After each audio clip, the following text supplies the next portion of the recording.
Tell us about the film, guys. What's it about? How did it get made? So the movie is called Redux Redux. It's about a woman who gets her hands on a multiverse machine, and she goes from universe to universe trying to find one where her daughter is still alive. You'll find out she was kidnapped and murdered. But as she goes to one to the next, she realizes that they're all remarkably similar, and her daughter is gone in all of them.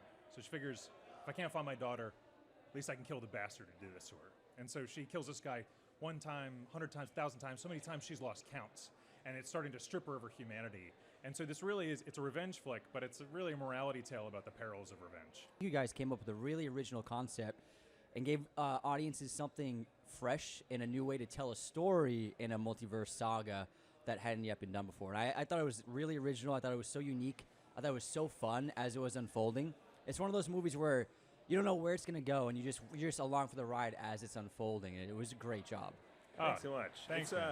I think, like, for us, we kept kind of talking about the time travel genre, which obviously this is not a time travel movie, but there's something about early time travel stories. So many of them felt like it was less about the time travel, more like an opportunity to get characters into a fantasy situation. So, like, how do we live amongst the dinosaurs? You know, how do we be on King Arthur's court or something like that?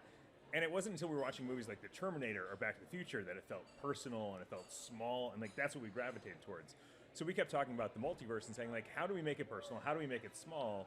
And the concept of, if there's an infinite amount of universes out there, then the differences in so many of them would be infinitely small. It'd be just a small detail you'd never notice. So how frustrating it might be if you go into the multiverse trying to find better circumstances and you keep finding they are all identical.